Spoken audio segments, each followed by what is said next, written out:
Hello, good afternoon, and welcome to the 5th workshop already. Yes, hi, if you can all put your camera on, good to see your faces, good morning. So today, I know Florian has started already with options yesterday. We're going to cover that in the workshop next week. Today we will cover in the workshop valuation of the levered firm and the 3 techniques that you can use to do so. So it's a bit repetition of what you've been doing so far. So the APV method, you've used it in Modigliani Miller too. You have already learned how to calculate the WACC, so that's not completely new. Flow to equity approach is new to you, and I also guess it's new how to bring it all together. So in our warm-up quiz, we will have a pretty challenging WACC question. Then step by step we will cover APV, or first FTE, then APV, and then all 3 together. So, and then yes, of course, the goal for today, after today, you should be able to apply all the 3 different techniques. So you should be able to apply APV, where you discount back the unlevered cash flow with the unlevered cost of equity, and you separate the financing side effects. You should be able to apply the FTE technique, where you discount the levered cash flows back with the levered cost of equity to really calculate what is going to my shareholders, and then separately you add the debt. And you should be able to apply the WACC formula, where you have the unlevered cash flow, which you discount back with the WACC, so the financing side effect is already in the denominator there. Okay, so please get ready for your warm-up. I guess you're used to it already, so you may have it already in front of you. We're going to start with a quite simple question, I guess, but the question is why? So which of those valuation techniques is the odd one out? And the most important question is why? I hope all of you right away see which one is the odd one out.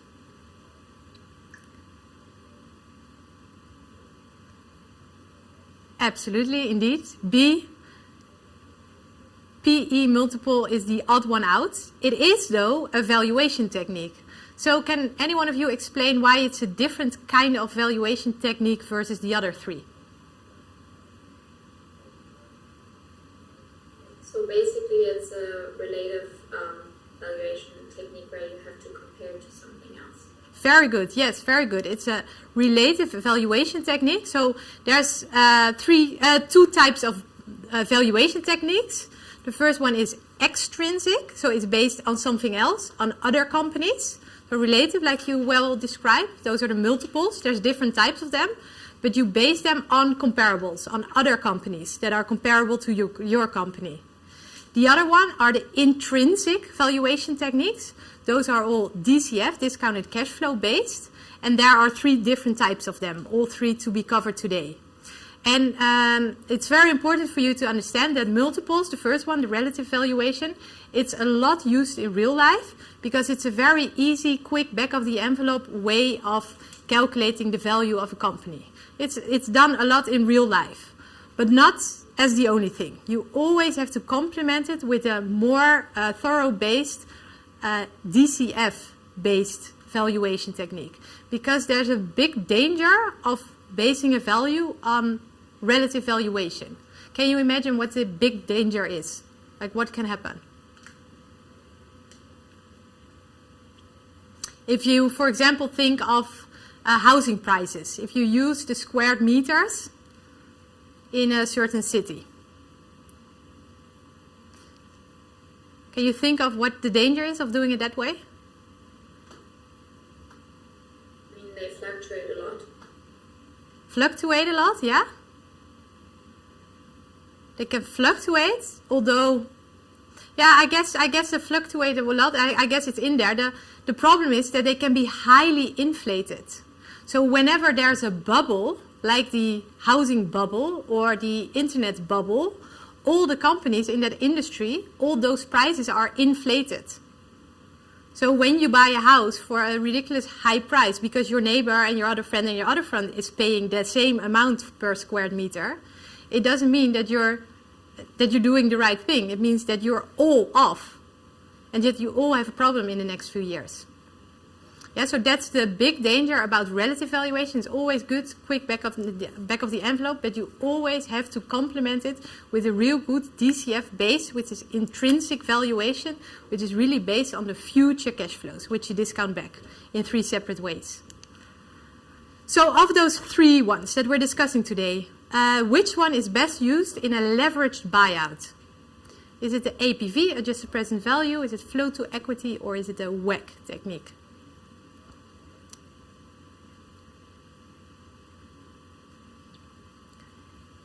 Yes, good. I see a lot of A's.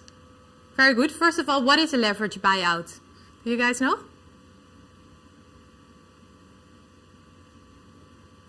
When you use some of the debt to finance the investment.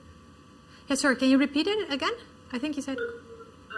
Issue debt to, like, for the investment. Yeah, that exactly when you use a lot of debt to take over a company. So when you finance it with a lot of debt.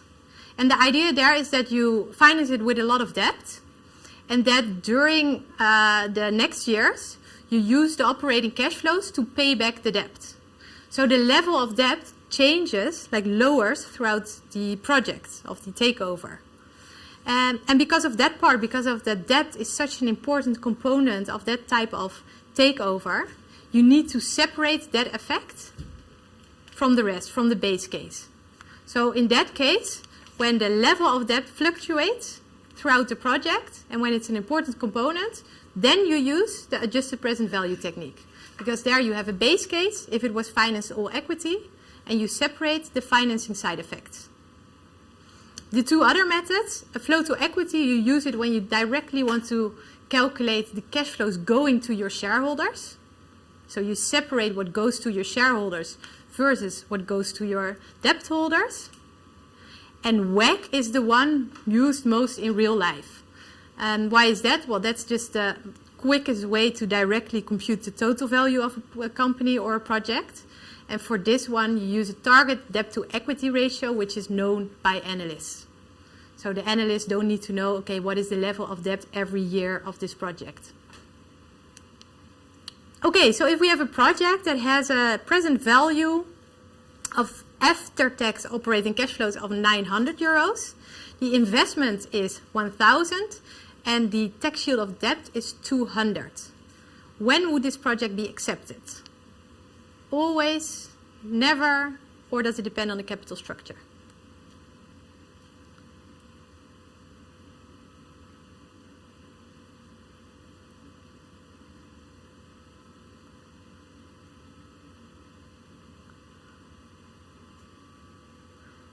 I see C coming in from Marina and Lisa. You also had C? Very good. That's indeed the correct answer. So something interesting happens here. Like ideally, you would want to separate the capital budgeting, so the investment decision, from the capital structure decision. However, what you see in some projects, the present value of the project would be negative if it's financed solely with equity. So in this case, that would be the 900 minus 1,000, so it would be negative, minus 100. You would not invest. But because of this positive tax shield of debt, the value all of a sudden becomes positive. So you accept it, but that is really because it's partly financed with debt, giving you a positive, very positive tax shield of debt. Yeah, so here you see how it happens that this capital budgeting decision goes hand in hand with the capital structure decision. And that's the whole logic behind leveraged buyouts, because of the tax shield of debt. Because that increases the present value of otherwise maybe negative NPV projects. Okay, so for some of the techniques we use leveraged cash flow, for other one unlevered cash flow. So how do the two relate? If we have an unlevered cash flow of 100, a tax rate of 30% and an interest of 10 euros, what is your levered cash flow?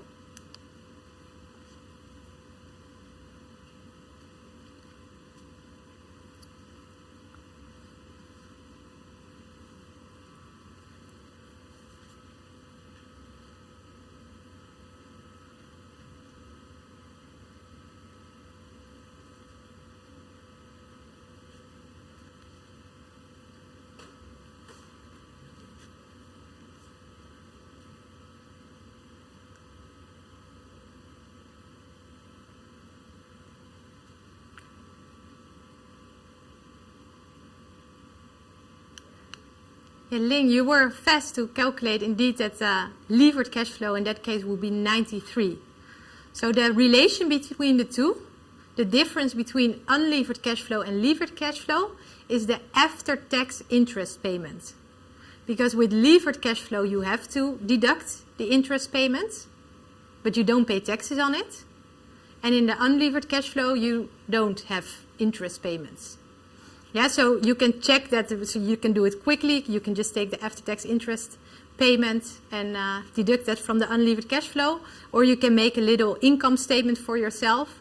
So if you know that your unlevered cash flow is 100, you know that that is 70% of your EBIT, because your taxes are 30%. So 100% minus taxes of 30% is 70%. Then you would divide 100 by that 70% to get an EBIT of 142 something. And then you use that to start for your levered cash flow. You have the 142. You first deduct interest. On that amount you pay the taxes of 30%, and then you get to the levered cash flow of 93.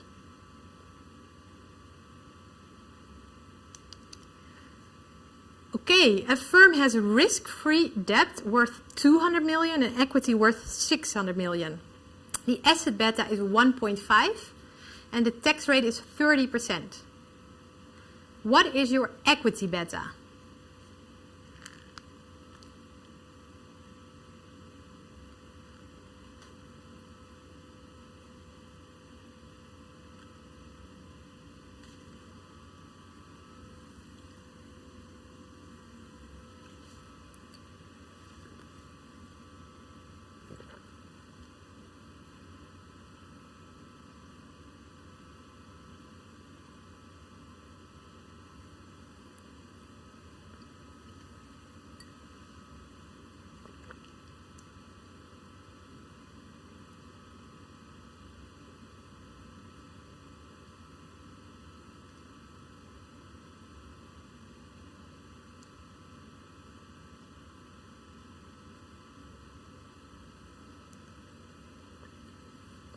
Allowing for some more time to calculate.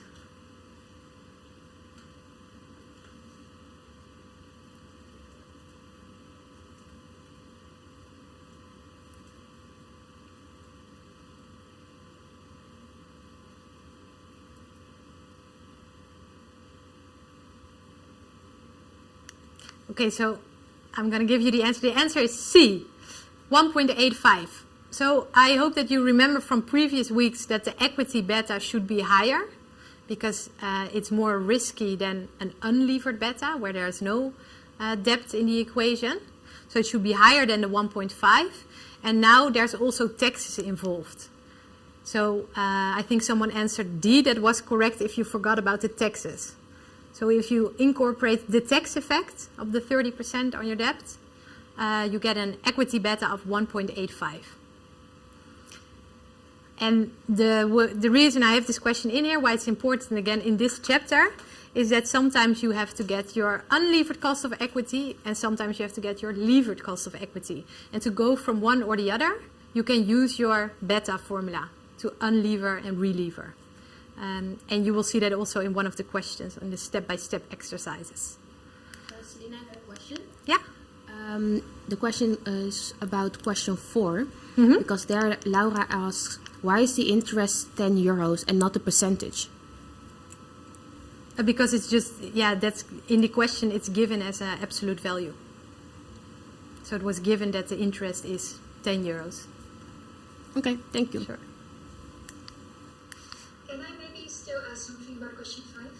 Yeah, of course. About question 5 or 4?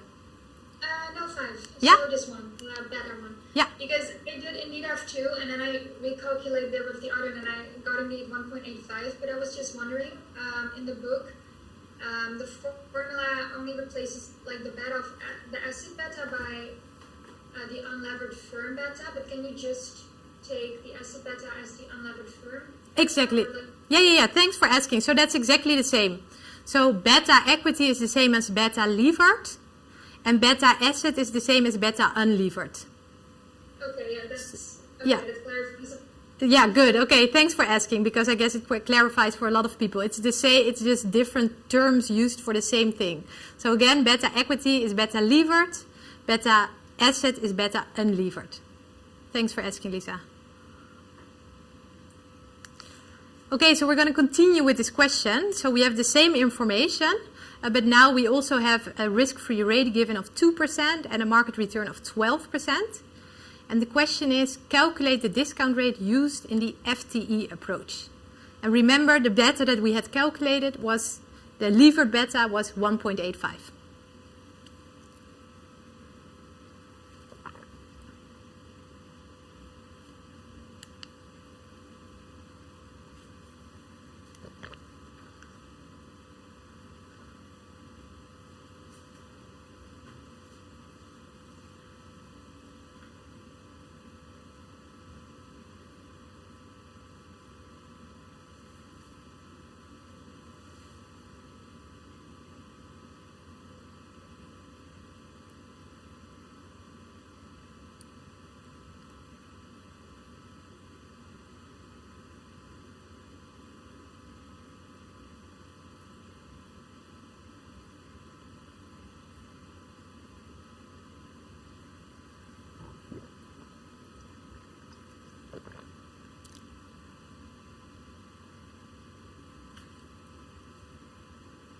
Ling, you were very fast and indeed had the correct answer, 20.5.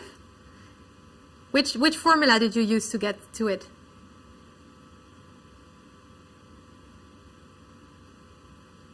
I use CAPM. Very good. Very good, indeed. So we needed the levered beta to get to the levered cost of equity, because that's the one that you use in the FTE approach. Well, the levered beta we calculated in the previous question to be 1.85, and that beta corresponds to the levered cost of equity. You can also use the unlevered beta, but then you would get the unlevered cost of equity. Yeah, so make sure that always the two you have in your CAPM correspond to each other. So in this case, the levered beta 1.85, and if you then plug it in to CAPM, you get to a levered return on equity of 20.5%.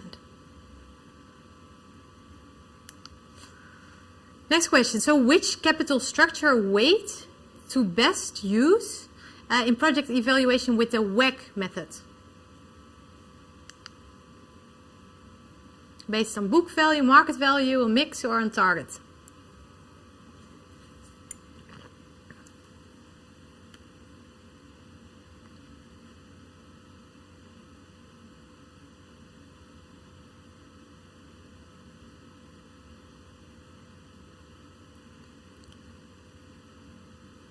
Yes, I guess you're in doubt between B and D, what I see, because we've been using a lot of market value, which is absolutely of A, B, and C the best one.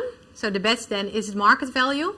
But in real life, it's even better. It's much more practical to use target ratio, because you can imagine the market value changes every day with share prices going up and down.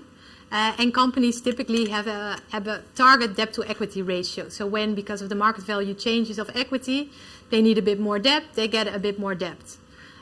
So it always goes around this target ratio, and that's the best one to use in your WACC method, because it doesn't fluctuate every day. Okay, so continuing with that, remember your WACC formula. We're going to use it in the next question.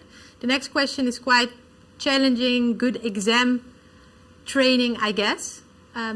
So we have a company that's considering a project that will cost 50 million. That's the investment. And the year-end after-tax cost saving, always make sure you carefully read if it's after or before tax. In this case, it's after tax. A cost saving of 7 million in perpetuity, so forever. Before tax cost of debt 10%, cost of equity 16%. And the risk is similar to the operation of the firm. That sentence means that you can use the WACC of the firm. If the risk is different than the firm, then you should use numbers related to that. So from the industry that you go into. We will see that in the step-by-step exercises. The target debt to equity is 1.5 units of debt for 1 unit of equity, and the tax rate is 34%. Now the question is, use the WACC method to calculate the NPV of this project.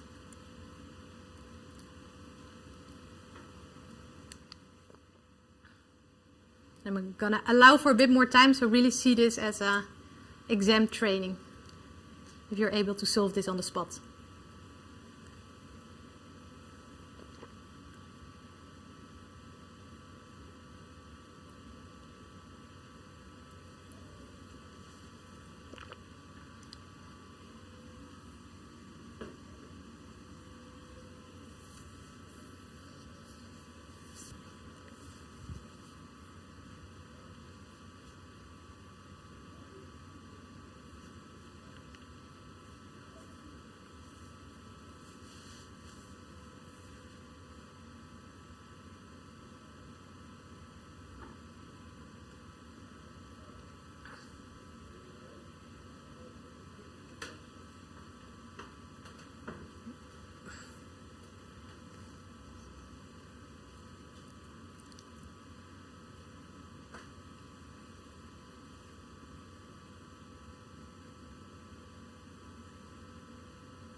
Do you get answers in the YouTube?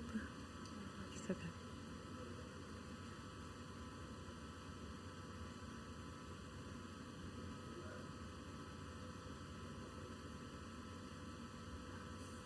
okay. Oh, very good. Elena, I saw you really quickly with the correct answer. You also, Marina, so that gives confidence you're going to do super well on the exam. Exactly, the NPV is 17 million. So with the WACC method, you discount the unlevered cash flow back with the WACC. And since it's a perpetuity, you can use the perpetuity formula. And then you deduct the initial investment. Well, the initial investment was given to be 50 million. The unlevered cash flow was given 7 million because in this case it was after tax. But always read carefully if it's given after tax or before tax. Otherwise, you will first need to deduct taxes. And then you plug it into your WACC formula. Of course, you also need to rewrite debt over equity was 1.5 over 1. So rewrite that as 1.5 over 1 plus 1.5.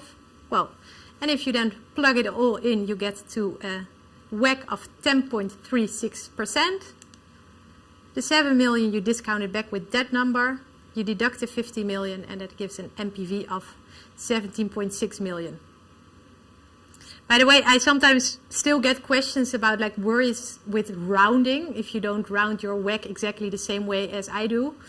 For your exam, we won't have questions that if you do the rounding a bit different, then still your nearest answer will be clearly the correct answer. So like in this one, where there's a lot of difference between the numbers.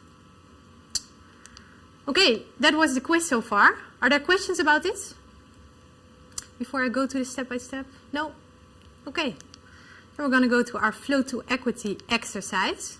So we have a pizza company, 3 restaurants that are doing great. All the restaurants have a debt to equity ratio of 20%. Interest payment are 35,500 every year. The levered cost of equity is given to be 12%. And then we have a bunch of income statement numbers for all of the stores that we can use. Corporate tax rate is 30%. And the question is, first of all, what is the value of the equity that we can calculate with the flow to equity? And then what's the total value? So the value of that equity plus debt. Okay.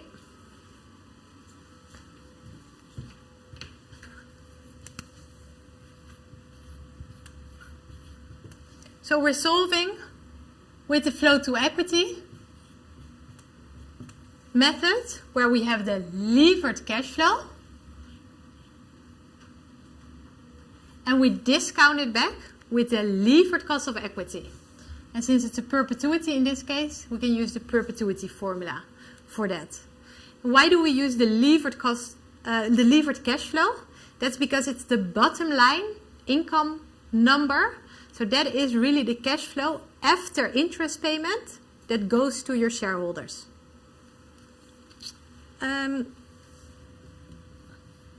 So the information that we have is that there are 3 restaurants.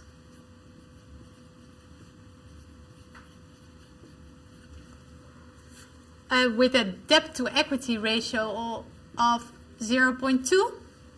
The interest payment is every year 35,500 and the tax rate is 30%. Well, then we have all these income statement numbers which we're gonna put into nice order to get to our bottom line number, which is the cash flow that goes to our shareholders. So sales are a bit over 1.6 million.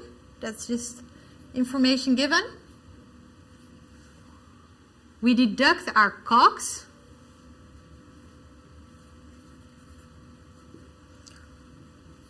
Of 738,000. We also deduct our SG&A expenses of 418 to get to an EBIT, earnings before interest and taxes, of 484,000. Now we want to know what the cash flow is going to our shareholders, and the shareholders only get money after the interest is paid. So now we deduct the interest. That was 35,500. To get to our earnings before taxes. So this is the value that we pay taxes over, or that Milano Pizza has to pay taxes over. 448,500. They have to pay 30% taxes over this value.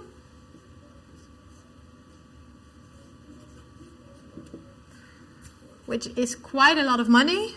Minus 134,550 per restaurant. So that's a lot of money going to the... And then we get to our bottom number, our net income. And this is our levered cash flow. This is the money going to our shareholders. Of 313,950 per restaurant. And since we have 3 restaurants, we multiply by 3 to get to a total levered cash flow of 941,850.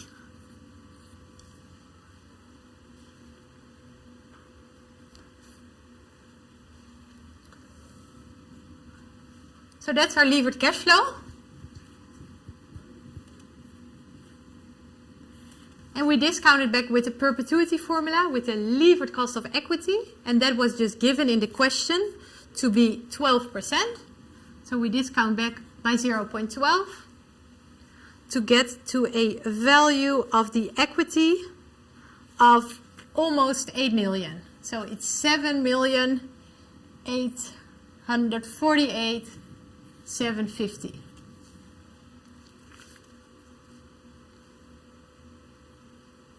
That's the equity value.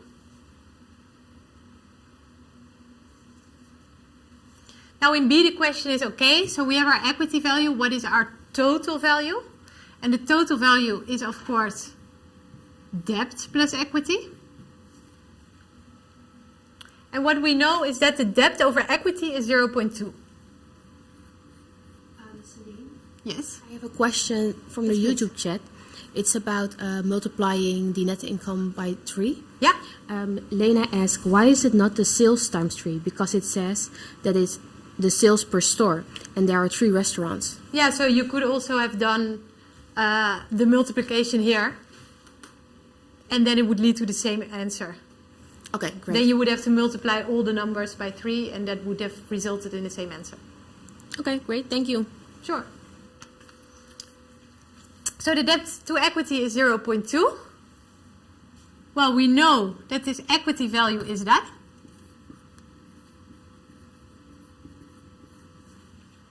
And now with cross multiplication, we can calculate that that means that your debt is 7.8 million times 0.2.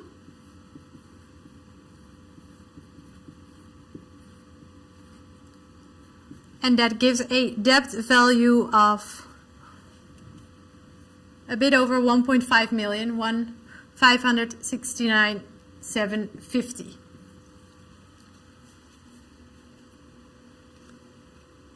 Now we're almost there. We just need to add the two numbers up. So the total value of Milano Pizza Company is 1.5 million plus the 7.8 million of equity. And that gives a total value of a bit over 9.4 million. 500. 9,418,500 euros, I think.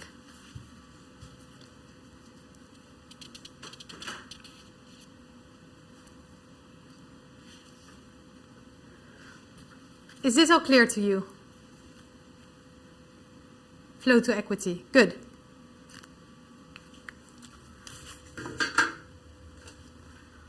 Then let's see. We're going to go to our next exercise. Lena Yeah. has a follow-up question. Okay, please. Because she says, if we do the net income times 3 at the end, it also multiplies the interest times 3. Technically, no. Because I get a different result if I multiply the sales and the costs times 3. Well, let me look into it. If you would have to multiply all. No, because these are all absolute numbers. So you multiply everything by 3. And then on this bigger base, you pay taxes. It should give the same answer. I can calculate it in a break. Okay, great. And then Victoria has a question, and she asks, where does the value of equity come from? So she talks about the value of equity was the one that we had a little bit above. Yeah, we had calculated it here. So we compute the value of equity by discounting the levered cash flow with the levered cost of equity, and that gives you your value of equity. Okay, great. Then Okay. I got another question from Christina, and she asked in question A, don't they ask for the value of the equity levered firm? Shouldn't we also divide by RE? By RE? This is RE? Yeah. So that's what we do? We divide by the levered cost of equity. Yes. Thank Okay. you. Good. Thanks for asking the questions.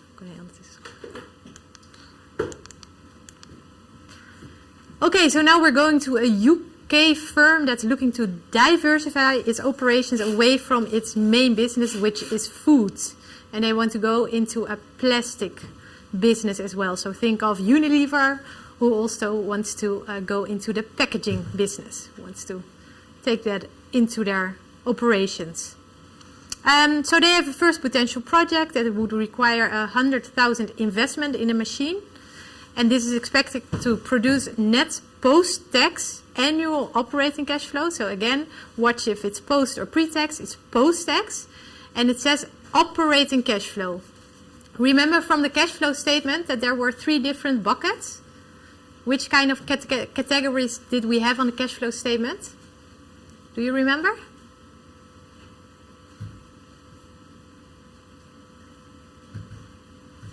No, you don't remember? The cash flow statement, the 3 categories. Operating, finance, Yeah, finance, financial. financial, and? Investing. Very good, yeah, good. Operating, financing, investing. So interest payments, where would they go? Investing. Interest payments in investing or financing? Financing. Yeah, interest in financing. So that means that those operating cash flows, the reason I'm saying this is that means that when it says operating cash flow, it should ring a bell. So this is excluding interest payment because they are into our financing cash flows. So this means that this is your levered or your unlevered cash flow if it excludes interest payments.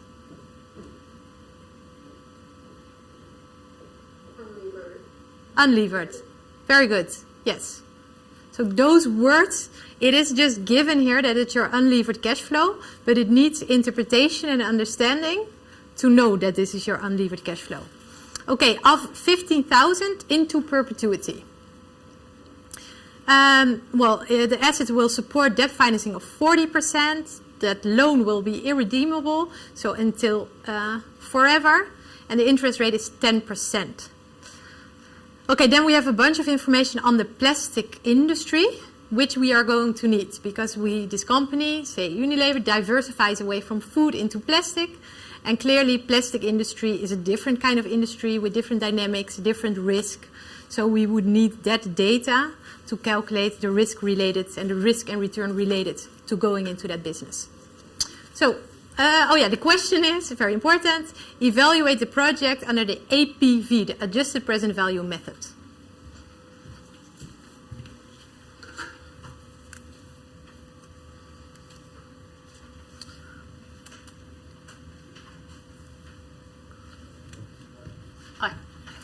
So what we want to solve is with the APV method, we want to know what the net present value of this investment is. And with APV, we discount the unlevered cash flow back with the unlevered cost of equity. Then we deduct the investment needed.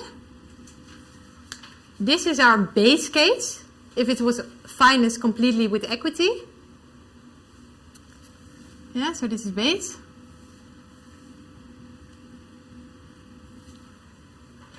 And then we add financing side effects.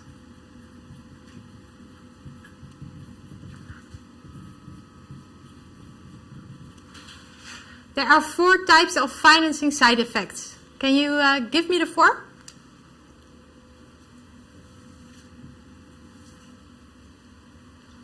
First. One is shield.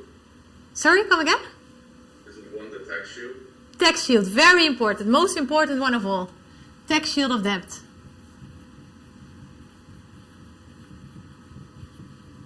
And we've been working with it already quite a lot with Modigliani and Miller. This is the most important one. The one that gives, in most cases, the highest up value. There are 3 other ones. Do you know them? This one, of course, has a positive effect. I believe the other 3 one are the flotation costs. Very good. Oh, well, bear with me. Flotation cost, very good. Yes. Is that a positive effect or a negative? I think that's negative, but I'm not sure. Very good. Do you know what it is? I thought it was something that has to do with a yearly payment. I thought, but I'm not sure. Yeah, well, you already so far, so I'm going to help you a bit. So if you issue debt or equity, you have to pay quite some fees to investment bankers, to lawyers, to all those advisors. And that together is called your flotation cost. And that clearly, is, as it's a cost, it has a negative effect. Thanks. And I also think you know the other 2, right, Lisa? Yes. Then bankruptcy costs. Yeah, very good. And the benefit of non-market rate financing. Very good. Bankruptcy cost, negative or positive? Negative. Very good. And non-market rate financing, so subsidized debt. And that one, is it positive or negative? Do you think? I suppose it's positive. Very good, yeah. So, and what that is that for some projects, when they're so important, like building a highway or bridges, like the government supports the debt. So So it says, okay, if the construction company cannot pay the debt back, the government will do so. And that leads to a lower borrowing rate, which is, of course, a positive effect. So those are the 4 effects. Of those, you need to be able to calculate with the first one, okay? You need to understand the effect of the other ones, but be able to calculate with the first one. And we're going to do it in this exercise, and we have been doing it so far already. Where are we? Okay, I'm going to write down the information. And we have some information about the company, say Unilever. And we have some information about the industry, about the plastic industry. I'm going to separate them. So what we know of the firm is that they want to do this investment in, say, a packaging machine. And this cost 100,000, of which the debt is 40%, the financing, and it will be financed with equity for the remaining 60%. Okay, 40% of the investment is, of course, then 40,000 pounds, and this is 60,000 pounds. And the interest rate is given to be 10%. What else do we know? Yeah, we don't know that it's post-tax operating cash flow.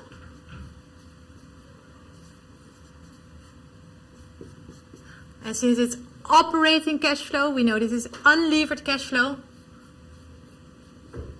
And that is 15,000 forever.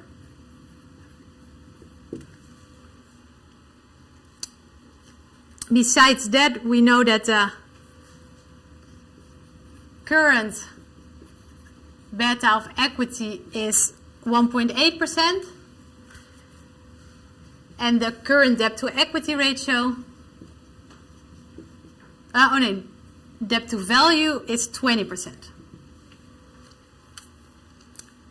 We also have some information of the plastic industry.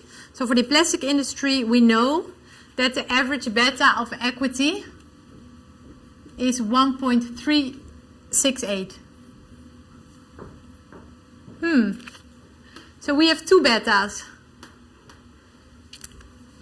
Which is the relevant one for this project, you think?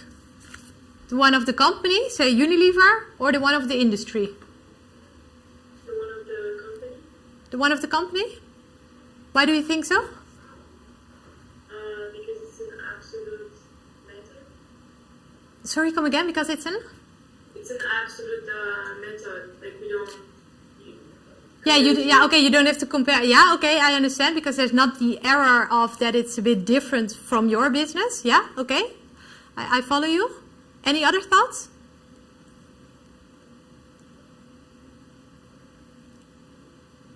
So in this case, the question clearly stated that this company is diversifying away from its main business, which is food. So this beta of 1.8 relates to the food business, which has a different risk profile than this new project into this plastic industry. So when a company diversifies away from its main business and goes into another industry, it needs to use the data from the industry rather than their own beta and their own WACC. And you are absolutely right, Marina, that it's not ideal because, you don't always have 100% good comparables. But in this case, because of diversifying away, that is closer to what you need to know than your own food beta. Yes? Then this beta of the plastic industry corresponds to an average capital structure with debt to equity of 1 to 5. And then we have some market information. That the risk-free rate is 10%. The expected return on the market 15%. And that the tax rate is 30%.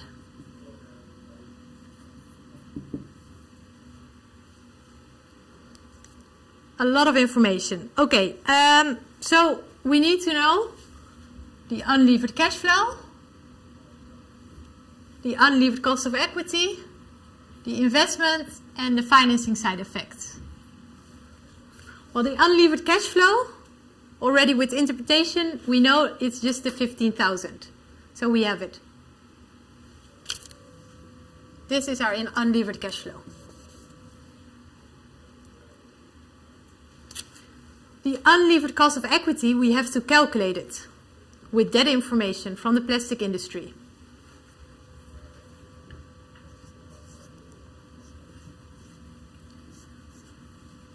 But this is the levered beta.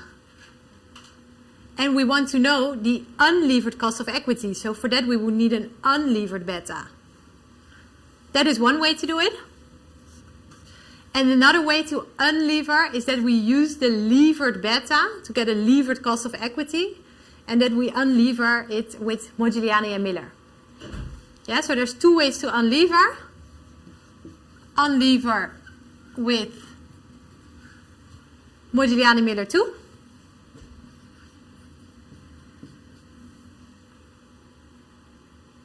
And then you would do first, so let me write down, with first cap M, and then Modigliani Miller 2. And the other way is that you unlever with first you use the beta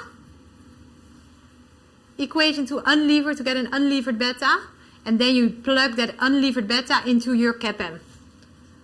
So then you use cap M in your second step. Two different ways, but resulting in the same answer. And I'm first going to show you this one.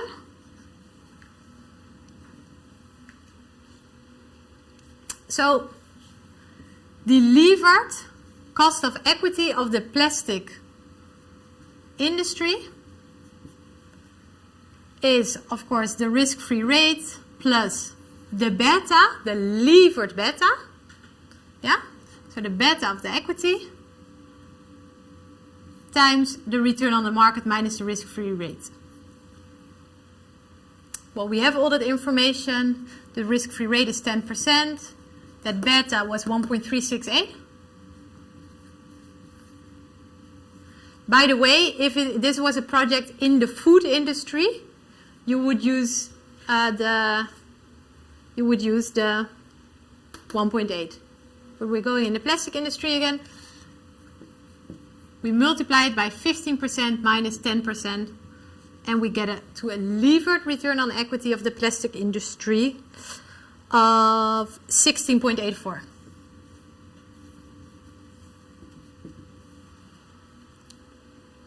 That's our first step.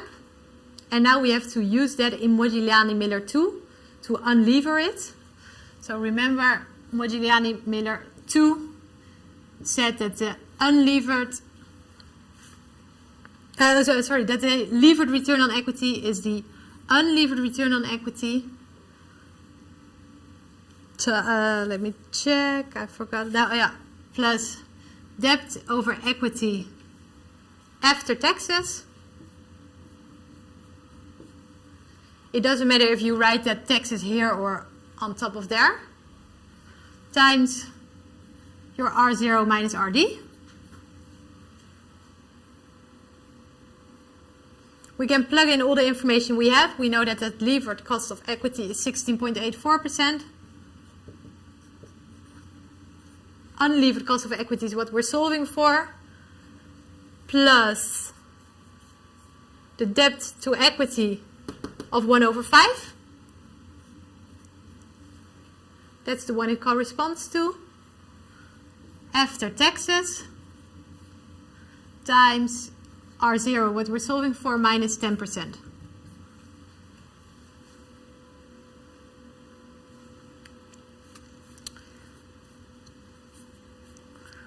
Well, if we work out the brackets here, we get R0 plus, if we multiply this by R0, we get 0.14 R0 And if we multiply this times the minus 10%, we get minus 1.4%.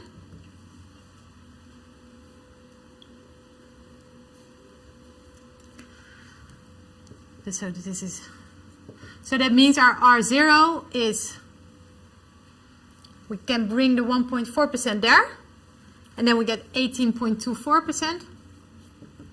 We divide it by these two added up by 1.14, and it gives a R0 of 16%. Celine, I have a question. Mm-hmm. Camilla asked, why did they give us the beta of the food industry? Do we need to use it somewhere as well? No, so you don't need to use it in this question. So very good question. Why is this information given? And I really like it that the information is given, because in the real world you would also have all the information. So part of understanding the material is not getting only the information you need and plug it into formulas.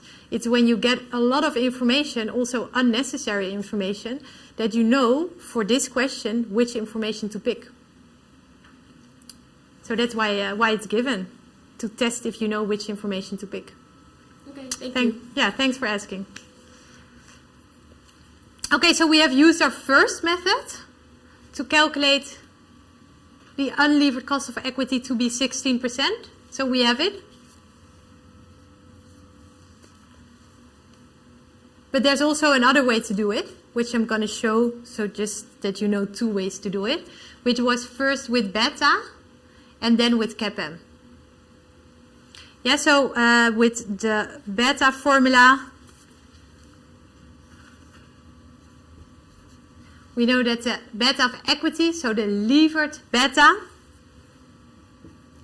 is 1 plus debt over equity after taxes, multiply that with your beta, your unlevered beta, your beta of assets. Beta of equity is 1.368. That corresponds to a debt to equity ratio in that industry of 1/5. After taxes, and that needs to be multiplied by the unlevered beta. And we can now solve for the unlevered beta. So the beta of assets, aka your unlevered beta, is if you take the 1.368, and if you multiply this with each other, you get 1.14. And that gives you a beta, an unlevered beta of assets of 1.2.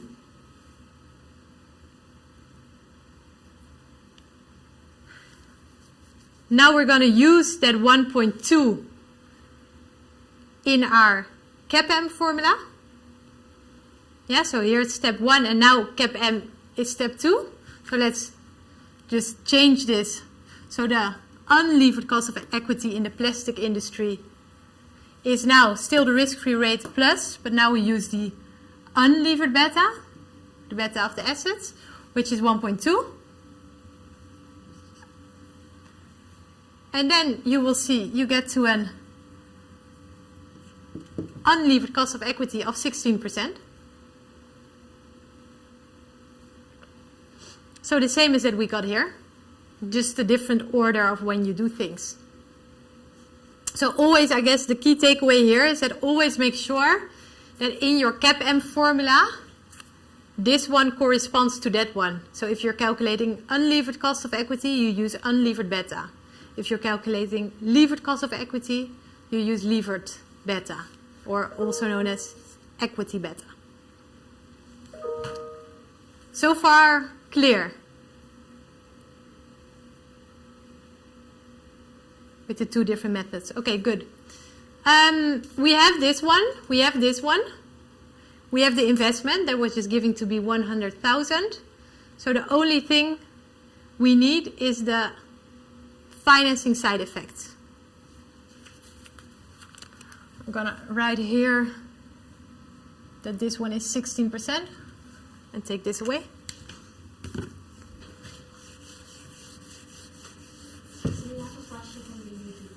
Yeah?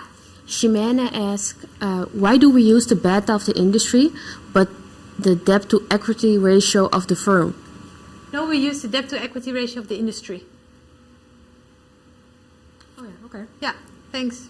So the debt to equity of the firm is different. Yes. Will be 25%. Okay.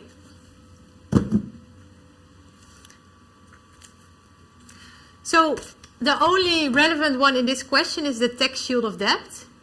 And with a perpetual debt, forever debt, the present value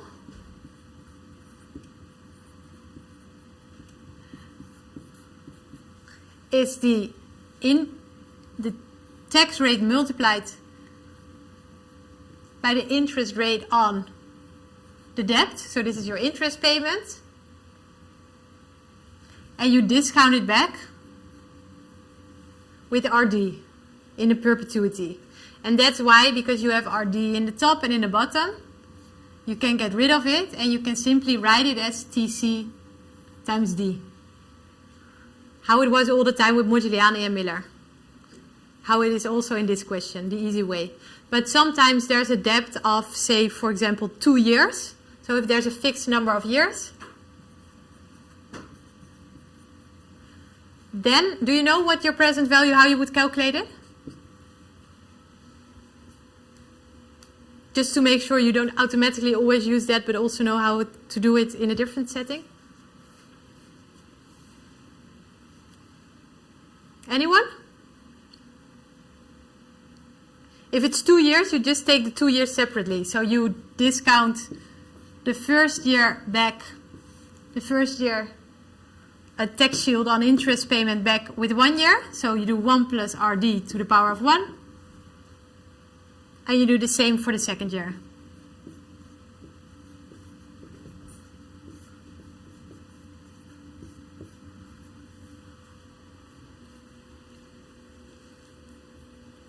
Just so that you understand how we got to this very short, simple formula, and that you can only use it if the debt is perpetual. Okay. And we have here a perpetual debt. We have a tax rate of 30%.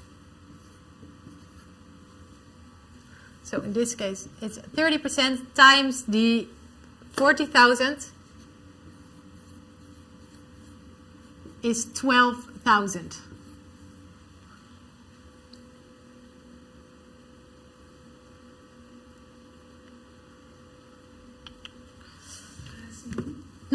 Another question from Camilla. Yeah. A clarification question. But if the question was that company plans on the project in the same industry, we would use both debt over equity and the beta of the firm, right? Exactly, yeah. Okay. Yeah, very good. And typically how it's stated in the question is the risk of the project is similar to the risk of the firm. And then you know, okay, I can just use all the firm data, the firm beta, the firm WACC, the firm cost of equity. Okay, we have all the information now to calculate the net present value of this project. So we knew the unlevered cost of equity, it's that 15,000. We have calculated that the unlevered cost of, this is the unlevered cash flow, of course. The unlevered cost of equity is 16%. The investment was 100,000. So this is the base case. And we add the tax shield of debt, which was 12,000. Now we see that the NPV would have been minus 6,250 if it was solely financed with equity. So then the project would have been rejected if it would be financed solely with equity. However, because of the tax shield of debt, because of the financing side effects, the project all of a sudden becomes interesting and NPV positive, 5,750. So it would be accepted.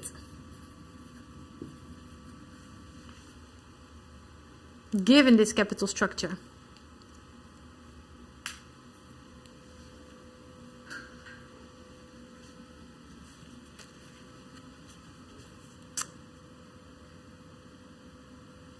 Any questions about this one?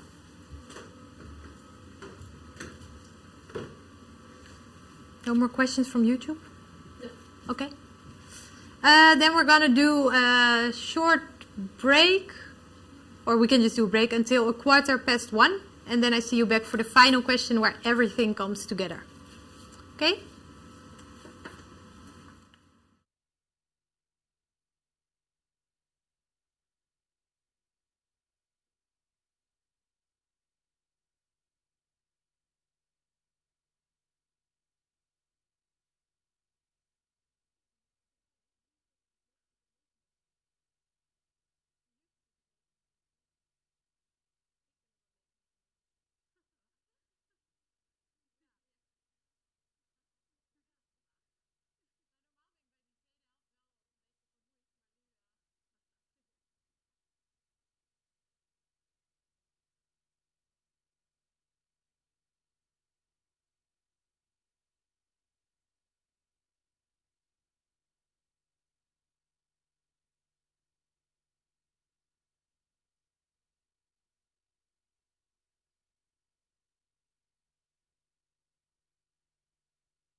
Hi there. Welcome back after the break. We're going to go to our final question where we bring all the 3 techniques together. If you can all switch your camera on again. Okay, so we have a company, Lone Star Industries, and they have just issued $160,000 of 10% debt and to use that to repurchase equity. The company expects to generate 75,000 of EBIT in perpetuity, so forever. They distribute this all as dividend. The reason why that is written, so when you see that, that just means that there's no growth in the company. So if they give all the earnings as dividend, that means that your growth is 0. The unlevered cost of equity is 18% and the tax rate is 28%. Now we have a bunch of questions, and the first one is, what is the value of the company as an unlevered firm?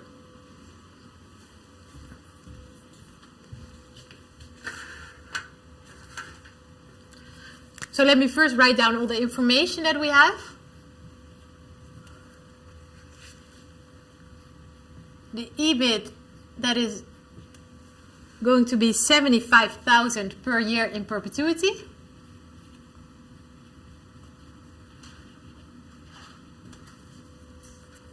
The unlevered cost of equity is 18%. The tax rate is 28%. And they are thinking of issuing $160,000 of debt with a return of debt of 10%. So in A, we want to know our unlevered, or the value of the firm if it would be unlevered, if it would be all equity. So that's the first part of your APV calculation. So the value unlevered is, of course, the unlevered cash flow discounted back by the unlevered cost of equity.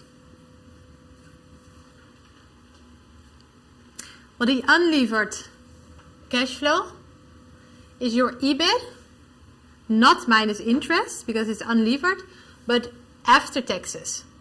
So 75,000 after taxes. You do need to pay taxes over it, which is a real cash out. Oh, minus the tax rate, I'm going to plug it in, it's 28%. Divided by the 18%. And this unlevered cash flow, if you calculate it, is 54,000.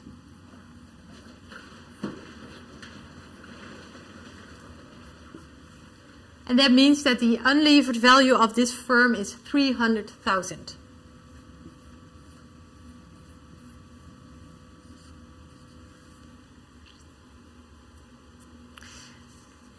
Now in B, the question is, what is the value if it is levered, if they are going to issue that debt to repurchase shares? And this is also back to Modigliani and Miller. We know that the value of the levered firm, and it's Modigliani-Miller, but it's also APV method, is the value of the unlevered firm plus the financing side effects, in this case tax shield of debt. So it's the 300,000 plus 28% tax shield on 160,000 debt. And that gives a levered value of 344,800.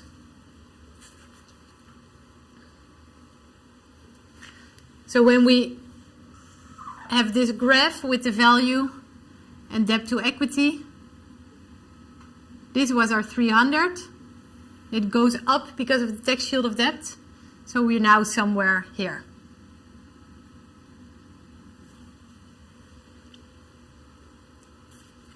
And we know that of this 344,800, 160,000 is debt.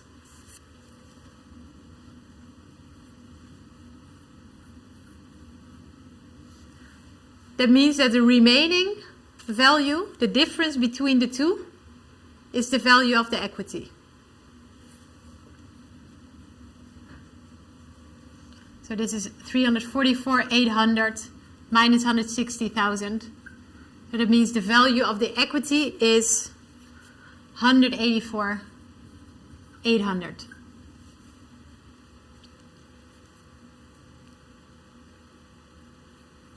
And those are the values that you need to plug into your WACC formula, which we're going to use in C.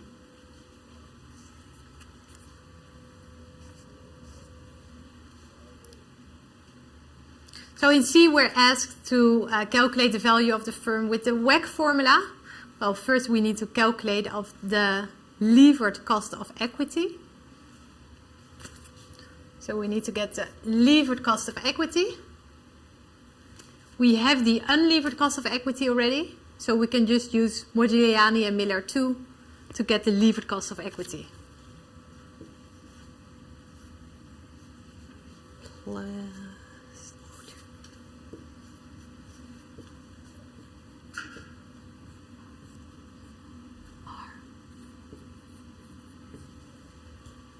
We know that the unlevered cost of equity is 18%, plus we know that debt is 160,000 for 184,800 euros or dollars of equity, I believe. So that's your capital structure. After taxes, 28%, I believe, yes. And we multiply it by the 18% minus 10%. Which gives a levered cost of equity of 22.987%.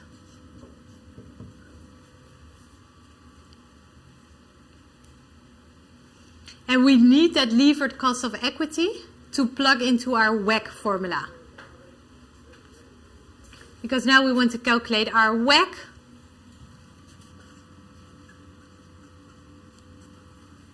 Which is, of course, equity over value times levered return on equity, plus debt over value times return of debt after taxes.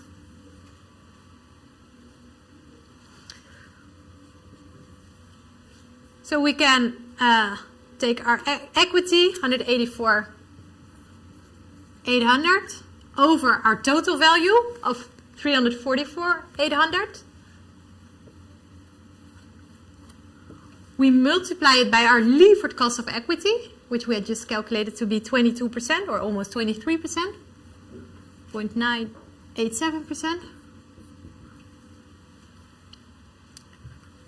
plus debt was 160,000 over the same total value of 344,800 times 10% after taxes.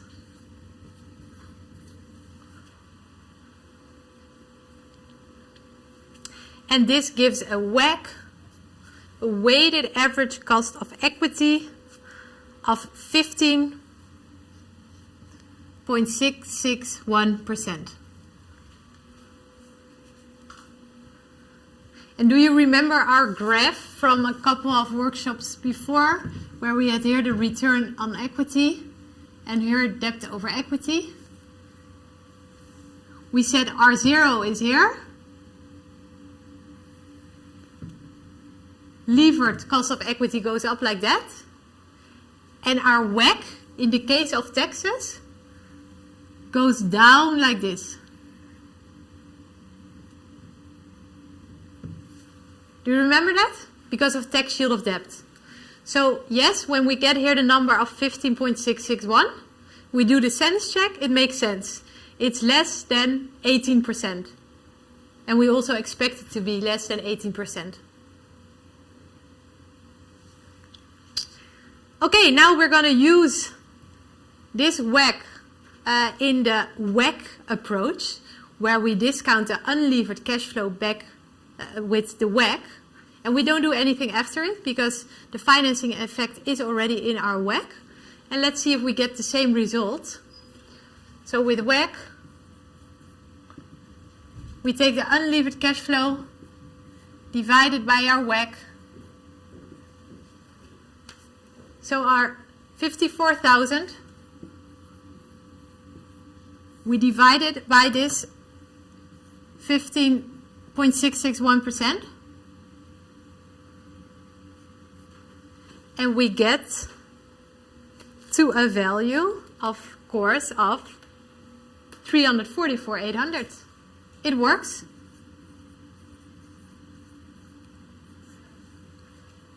It is exactly the same answer as with the APV method.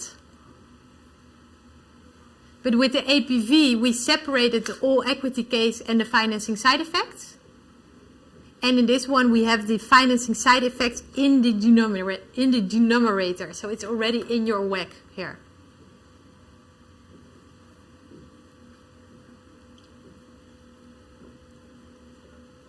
Any questions so far? Are there questions in the YouTube chat, or is it all okay to follow?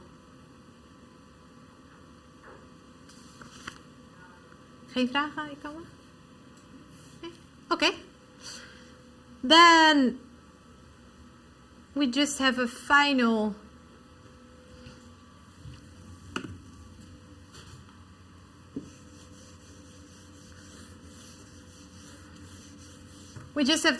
question to use the flow to equity approach to calculate the value of the equity. And let's see if we then indeed get this value of equity of 184,800. So with flow to equity, the value of our equity is the levered cash flows. So that's at the end, the bottom line, what goes to our shareholders, discounted back by the levered cost of equity. Our levered cash flow is the EBIT minus, now we have to deduct the interest because that doesn't go to shareholders, so that needs to be deducted first. So minus the interest of 10% times the 160,000.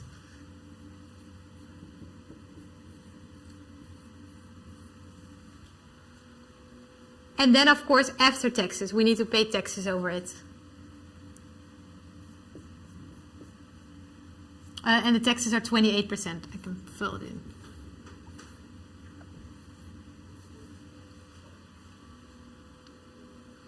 And this gives us a levered cash flow. And you see again, here our formula, levered cash flow is unlevered cash flow minus after-tax interest expense. This gives us a levered cash flow of 42,480. And if we discount this now with our levered cost of equity of 22.9 something percent,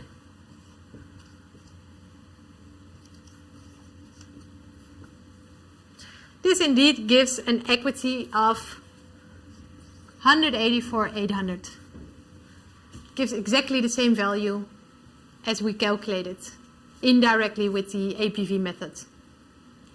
I have one question from the YouTube chat.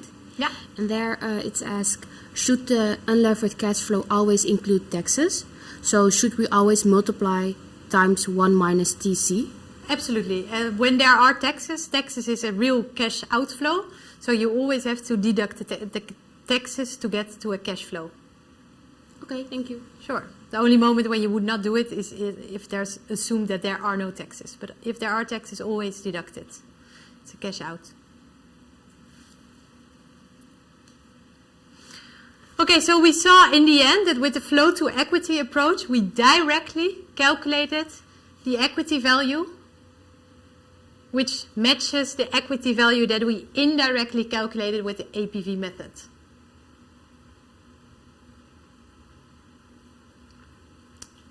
So this shows you one thing, and that is that they all theoretically lead to the same answer when we're talking about the same debt to equity values. It also shows the benefits of the one versus the other. So when should you use APV?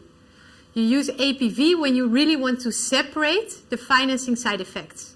When that is not constant, when debt is not constant over time, and when it has an important role. So with leveraged buyouts or with leases, you would use APV method. Or with also large infrastructure projects where there's subsidized debt, then you would use APV. So for special kind of projects where debt plays an important role. Then WACC, this is the one used mostly in real life, in the real world. This is what you use when you directly want to calculate the value of a company as a whole. And analysts doing the calculations, the valuation of companies, they don't know the absolute amount of debt of every year, but they do know the target debt to equity ratio of companies. So this is the way they calculate the value of a company or of a project. Flow to, yeah? I have a question about the WACC. Merel asks, is the WACC calculation always with the unlevered cash flow? Absolutely. Yeah, thanks, Merel. The WACC is always unlevered cash flow discounted back by the WACC, because the financing effect is in there, in the denominator. And then lastly, when do you use flow to equity? Flow to equity, that's what you use when you want to directly compute, well, actually what the name says already, the flow going to equity holders. Yeah, so when you directly want to compute the equity value, you use the FTE. So that's also what you saw here. This method was quicker to get to the equity value than this method, where you first calculate the value and then deduct the debt. I have a question from Yahoon. Yeah. She asks, or he asks, why is the initial investment not included? In this case, there was no initial investment. So very good question. So there's two different valuation things that we were discussing today. First one is valuing a company as a whole. That was this question. So there was no initial investment. We were just valuating the company as a whole. And the other type of valuations we were discussing was more capital budgeting, where you invest in a project and then you have an investment that you need to deduct. And this was the case with B, I think I remember. A was also value of the company, valuing the company. B was valuing a project, capital budgeting, where there is an investment. And this question was not a capital budgeting question, but was just a valuing a company question. Thanks for asking. Okay, well then I hope when you see all the three methods, do I have it still here? Very long. So all what we did. Leave it. I have a question You can. from someone else in Yeah? the chat. It says, it is said in the slide that the levered cash flow is the EBIT minus interest in brackets times 1 minus TC. Very good. Why we don't have the bracket here?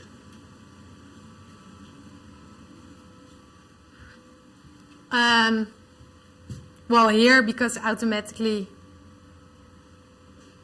Yeah, very good. We should have the bracket. Yeah, so you do the 75,000 minus the interest payment, and that you multiply by the 72. So very good, yeah. Thanks. It should be like this. So and when you have it, you have your EBIT minus your interest, your earnings before taxes, then minus the taxes. That is your levered cash flow. Okay, great, thank you. Sure. Okay. One question, Yes, please. maybe a stupid question, but for the WACC, when you use the return on equity, you use the levered return on equity, right? Exactly, yes. And no stupid question. So yeah, very good. For WACC, you use always levered cost of equity. Okay, perfect. Very important. Sure. Any other final questions, thoughts? Okay. Then in the YouTube? No? Okay.